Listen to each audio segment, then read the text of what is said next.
Таа добива поддршка од советникот за национална безбедност Џон Болтон и од личниот адвокат на председателот Доналд Трамп Рудолф Џулијани, кои имаат желба да го променат режимот во Техеран.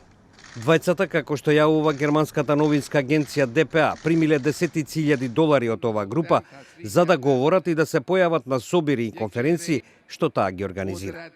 Во почетокот на месецов Џулијани говорел на конференцијата на Муџахедин Халк одржана во Албанија. Пред 2 години на собир на оваа група во Париз, Болтон изјави дека американската политика би требало да биде соборување на режимот на мулите во Техеран. Болтон деновиве пак изјави: We will continue to increase the pressure on the Iranian regime until it abandons its nuclear weapons program and ends its violent activities across the Middle East, including conducting and supporting terrorism around the world.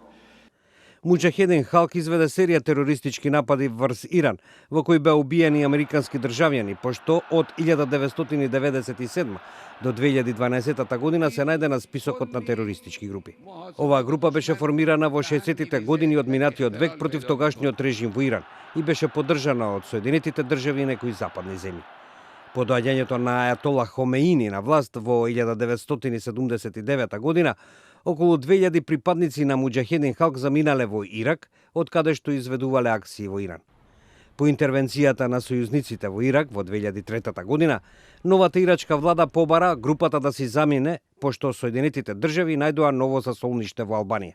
А администрацијата на председателот Барак Обама ја тргна од списокот на терористички организации. Администрацијата на Трамп ја прогласи Исламската револуционерна организација за терористичка група, потек кој бил советуван од Муџахедин Халк. Како и да е, Трамп и државниот секретар Помпео се чини дека немаат врски со оваа група и се дистанцираат од неа.